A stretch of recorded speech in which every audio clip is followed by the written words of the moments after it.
Welcome to 5 Minute Chapters, the podcast where we dive into key writings on education and learning.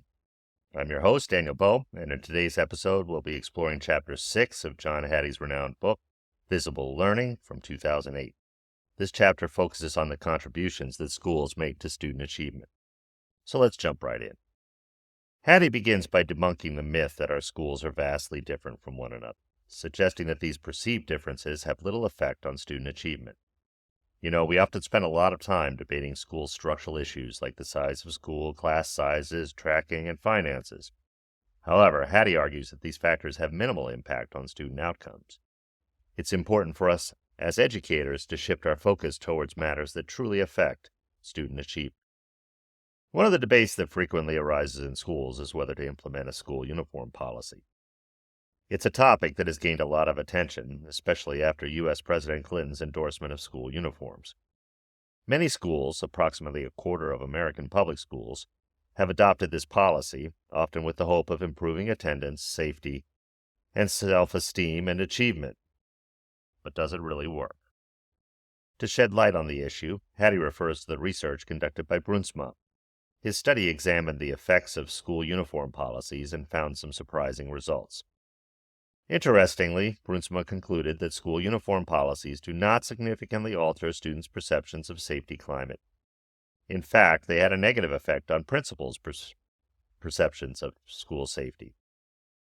Moreover, these policies had no impact on academic achievement in elementary school, but they did have a significant negative impact in high school, particularly in large minority schools. These findings suggest that school uniforms may worsen academic achievement issues in certain contexts. It's worth noting that the same conclusions drawn for school uniform policies also apply to dress codes. Hattie points out that there is no evidence to support the idea that dress codes or uniforms positively affect schools or students in discernible ways. They simply don't influence the critical factors that truly impact student achievement, such as school climate or students' attitudes towards learning. What's fascinating is that some of these seemingly visible reforms, like school uniforms, may actually have a detrimental effect. In some cases, they can be more harmful than previously thought. It's intriguing how issues like class size tracking, retention, summer schools, and school uniforms generate so much debate, despite the evidence showing minimal impact on achievement. Sometimes we get caught up in these cosmetic or coat of paint reforms, which distract us from addressing the real issues of the matter. So, if these structural factors don't have significant impact, what does? Hattie emphasizes that the most powerful effects on student achievement come from within the school itself. Factors such as classroom climate, peer influences, and the absence of disruptive students in the classroom play a significant role. Additionally, adapting the curriculum to challenge students appropriately, providing acceleration or differential curricula for gifted students, and having principals who see themselves as instructional leaders are other influential factors within the school.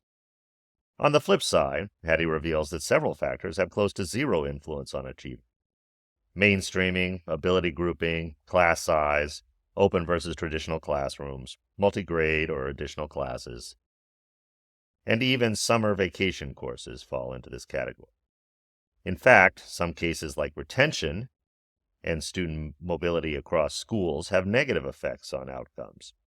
It's important for us to critically evaluate these factors and focus our efforts on what truly matters for student success. As we wrap up this episode, let's reflect on the key takeaways from Chapter 6 of Visible Learning. We've learned that the search for differences among schools often distracts us from the factors that truly impact student achievement.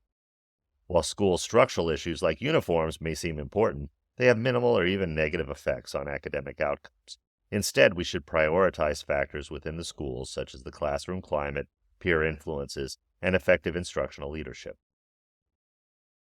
By focusing on these crucial aspects, we can make a real difference in our students' learning journey. Well, that's all the time we have for today's episode. Join us next time as we delve into another fascinating chapter of Visible Learning. I'm Daniel Bowe, and thank you for listening to 5 Minute Chapters. Don't forget to like and subscribe.